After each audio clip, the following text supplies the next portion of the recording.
اللہ اللہ اللہ اللہ اللہ۔ السلام علیکم ورحمۃ اللہ وبرکاتہ۔ محترم سامعین و ناظرین اکرام، آج کی حدیث آپ کی خدمت میں پیش ہے روزے کی فضیلت کے تعلق سے۔ ابھی جو میں حدیث آپ کے سامنے پیش کر رہا ہوں وہ بخاری کی حدیث ہے، حدیث نمبر 1896 ہے۔ ان ابی ہریرہ رضی اللہ تعالیٰ عنہ ان رسول اللہ صلی اللہ علیہ وسلم قال الصيام جنہ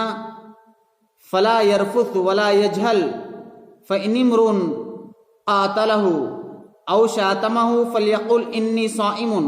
مرتين والذي نفسي بيده لخلوف فم الصائم أطيب عند الله من ريح المسك يترك طعامه ويشربه وشهوته من أجل الصيام لي وأنا أجزي به والحسنة بعشر أمثالها أو قال كما عليه الصلاة والسلام۔ محترم سامعین کرام، آپ جیسے کہ جانتے ہیں کہ ابھی ہم جس مہینے میں شب و روز ہماری زندگی گزار رہے ہیں وہ ماہ رمضان ہے،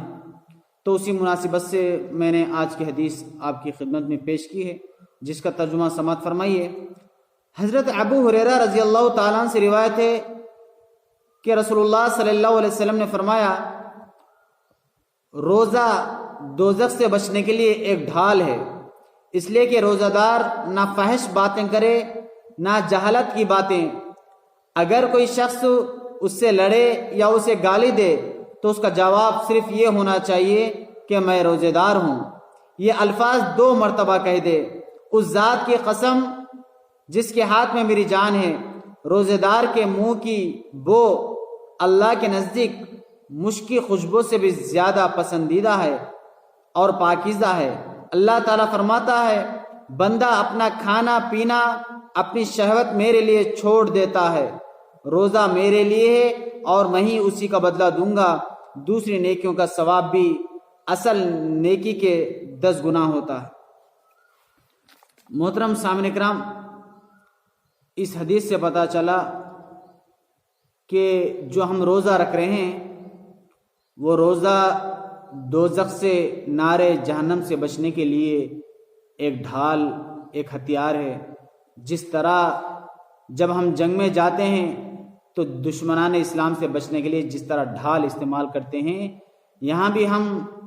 دشمن اسلام سے بھی زیادہ خطرناک جو نارے جہنم کی آگ ہے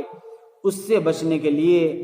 ایک بہترین ڈھال جو ہے وہ روزہ ہے۔ تو اس حدیث میں ہم کو معلوم ہے کہ روزہ یہ ہم کو دوزخ سے بھی بچاتا ہے،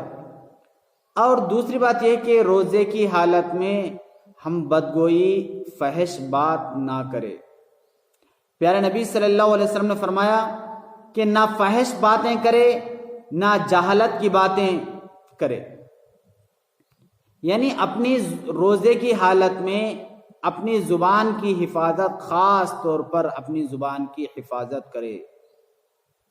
چاہے غصہ آ جائے، چاہے لڑائی ہو جائے، چاہے جھگڑا ہو جائے، چاہے سامنے والا کتنا ہی ہم کو تیش میں لائے، لیکن اپنی زبان کی حفاظت خاص طور، ورنہ اپنا روزہ ضائع ہو جائے گا۔ اپنے روزے کی حفاظت کے لیے اپنی زبان کی حفاظت، اس کے ساتھ ساتھ اپنے جسم کے اعضاء کی حفاظت ضروری ہے۔ پیارے نبی صلی اللہ علیہ وسلم نے فرمایا، ولا یرفث ولا یجہل، نہ فحش گوئی کرے اور نہ جہالت کی باتیں کرے۔ جہالت کی باتیں سے مطلب چاہے کون سی بھی ایسی بات جو ناگوارا بات ہے، کیونکہ روزے کی حالت میں بہت سارے ایسے وسوسے آتے ہیں، شیطان بھی للکارتا ہے ہم کو، تو اور ہم کو بھی چاہیے کہ خاص طور پر چغلی، غیبت سے بھی بچے۔ کبھی ایسا نہ ہو کہ روزے کی حالت میں کسی کی ہم چغلی کر کے بیٹھے، کسی کی غیبت کر کے بیٹھے اور اپنے روزے کو ضائع کر جائے۔ اور پیارے نبی صلی اللہ علیہ وسلم نے فرمایا، کہ فَإِنِ امْرُؤٌ قَاتَلَهُ أَوْ شَامَتَهُ فَلْيَقُلْ إِنِّي صَائِمٌ، اگر کوئی شخص اس سے لڑے یا اسے گالی دے تو اس کا جواب صرف یہ ہونا چاہیے کہ میں روزے دار ہوں۔ اگر ہم سے کوئی لڑتا ہے، ہم سے کوئی جھگڑتا ہے اور ہم کو کوئی گالی دیتا ہے تو ہم گالی کا بدلہ گالی سے نہیں دیں گے، لڑائی کا بدلہ لڑائی سے نہیں دیں گے، جھگڑے کا بدلہ ہم جھگڑا نہیں کریں گے۔ ہم پیارے نبی صلی اللہ علیہ وسلم نے بہترین نسخہ بتایا، یہ کہے کہ انی صائم مرتين، کہے کہ 2 مرتبہ کہے کہ میں روزے دار ہوں، میں روزے دار ہوں۔ اگر آپ کا سامنے والا شخص اگر سمجھدار ہے، اخلاق مند ہے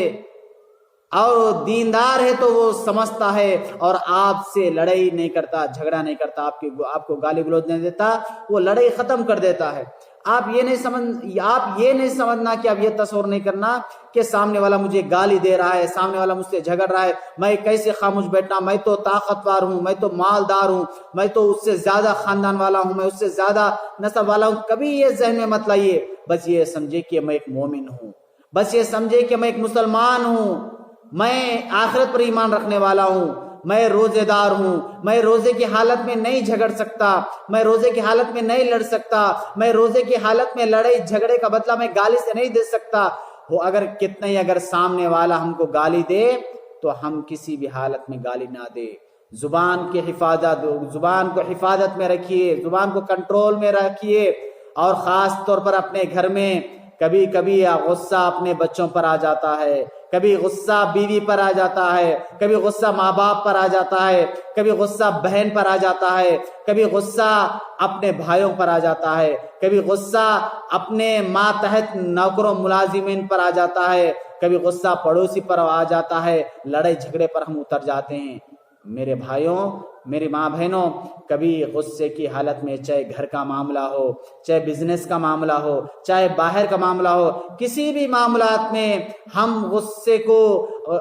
کو کنٹرول کریں گے، غصے کو پی جائیں گے، زبان کی حفاظت کریں گے، گالی گلوچ نہیں کریں گے، جہالت پہ نہیں اتریں گے، لڑائی پر نہیں اتریں گے، اور اپنے روزے کو ضائع نہیں کریں گے۔ تو اور ایک تیسری بات پیارے نبی صلی اللہ علیہ وسلم نے فرمایا کہ فَلِمُ الصَّائِمِ أَطْيَبُ عِندَ اللَّهِ مِنْ رِيحِ الْمِسْكِ، یعنی کہ روزے دار کی منہ کی بدبو، روزے دار کی منہ کی بو اللہ کے نزدیک مشک کی خوشبو سے بھی زیادہ پسندیدہ اور پاکیزہ ہے۔ جب روزے دار روزہ رکھتا ہے تو اس کے منہ سے بو آنے لگتی ہے،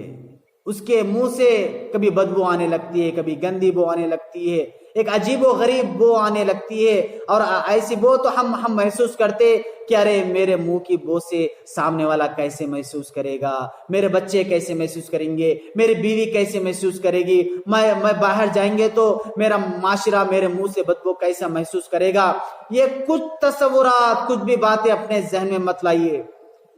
یہ آپ کی منہ کی بو، جو روزے کی حالت میں آپ کے منہ سے جو بو نکلتی ہے، یہ دنیا میں تو سامنے والا کراہیت محسوس کر سکتا ہے، لیکن اوپر والا، عرش والا، آسمان والا اتنا پسند کرتا ہے کہ مشک سے بھی زیادہ اللہ اس روزے دار کی منہ کی بو کو پسند فرماتا ہے۔ یعنی مشک جو ہوتی ہے، اتنی خوشبودار مشک ہوتی ہے، اللہ تعالیٰ اس مشک سے بھی زیادہ اس روزے دار کے منہ کو بو کو پسند فرماتا ہے۔ اور ابو شیخ نے ایک ضعیف حدیث میں نکالا ہے کہ روزے دار جب خبروں میں سے اٹھیں گے تو اپنے منہ کی بو سے پہچان لے جائیں گے، اور ان کی منہ کی بو اللہ کے نزدیک مشک سے بھی زیادہ خوشبودار ہوگی۔ ابو شیخ فرماتے ہیں کہ ایک ضعیف حدیث میں آتا ہے کہ جب قیامت کے دن روزے دار خبر میں سے اٹھیں گے تو ان کی منہ کی بو سے پہچان لے جائیں گے کہ یہ روزے دار ہے۔ تو محترم سامعین کرام، آج کی حدیث میں یہ 3 باتیں بتلائی جا رہی ہے۔ پہلی بات یہ ہے کہ یہ روزہ ہم کو جہنم سے بچنے کے لیے، دوزخ سے بچنے کے لیے ایک ڈھال ہے۔ آپ جہنم سے بچ سکتے ہیں کیسے؟ کہ روزہ رہ کر اللہ کو خوش کر کر اور روزے کی حالت میں عبادتیں، تراویح، تہجد تمام اہتمام کر کر ایک تقوی دار انسان، ایک پرہیزگار انسان بن کر آپ نار جہنم سے بچ سکتے ہیں۔ اور دوسری بات یہ ہے کہ آپ روزے دار رہ کر روزے کی حالت میں کسی سے نہیں لڑیں گے، کسی سے نہیں جھگڑیں گے، اور اگر آپ کو کوئی لڑتا ہے آپ سے کوئی جھگڑتا ہے، آپ کو کوئی گالی گلوچ دیتا ہے تو آپ اس سے نہیں لڑیں گے، آپ نہیں جھگڑیں گے، گالی کا بدلہ گالی سے نہیں دیں گے، صرف 2 مرتبہ یہ کہیں گے کہ میں روزے دار ہوں، میں روزے دار ہوں، یہ سمجھ کر آپ اپنے اخلاق کا پیمانہ اپنے اخلاق سے آپ دکھائیں گے کہ میں روزے دار ہوں۔ اور تیسری بات یہ کہ جو روزے دار کے منہ سے جو بو آتی ہے وہ دنیا میں بو ہو سکتی ہے، لیکن اللہ کے دربار میں اللہ کو بہت زیادہ پسندیدہ ہے یہ منہ کی بو، اور مشک سے بھی زیادہ پسندیدہ ہے۔ اور پیارے نبی صلی اللہ علیہ وسلم فرماتے ہیں کہ یترک طعامہ وشربہ وشہوتہ من اجلی صیام لی وانا اجزی بہ والحسنۃ بعشر امثالھا۔ اور اللہ فرماتا ہے کہ بندہ اپنا کھانا پینا، اپنی شہوت میرے لیے چھوڑ دیتا ہے، روزہ میرے لیے ہے اور میں ہی اس کا بدلہ دوں گا، دوسری نیکیوں کا ثواب بھی اصل نیکی کے 10 گنا ہوتا ہے۔ اللہ فرماتا ہے روزہ دار اپنا کھانا پینا، اپنی شہوت، تمام چیزیں میرے لیے چھوڑ دیتا ہے، میں اس کا بدلہ دوں گا۔ ہر نیکی کا بدلہ 10 گنا ہو سکتا ہے، لیکن جو بندہ روزے کی حالت میں کھانا پینا، شہوت نفسیات میرے لیے چھوڑ دیتا ہے، میں جتنے چاہے اس کو نیکیاں دے سکتا ہوں، اس کا نعم البدل میں جتنا چاہے اس کو دے سکتا ہوں۔ یعنی اس حدیث سے معلوم ہوا کہ روزے کا نعم البدل، روزے کا اجر، روزے کا ثواب کی انتہا نہیں ہے، اللہ سبحانہ و تعالی ہم کو جتنا چاہے اتنا دے سکتا ہے۔ آج کی حدیث آپ کی خدمت میں پیش ہے، اللہ سے دعا ہے اللہ تعالی ہم سب کو روزے کی حالت میں اپنی زبان کی حفاظت کرنے کی توفیق عنایت فرما۔ اللہ ہم سب کو روزے کی حفاظت کرنے کی توفیق عنایت فرما۔ اے اللہ ہم سب کو بہترین اجر، بہترین نعم العدل فضل فرما۔ سبحان ربک رب العزت عما یصفون وسلام علی المرسلین والحمد للہ رب العالمین۔ السلام علیکم ورحمۃ اللہ وبرکاتہ۔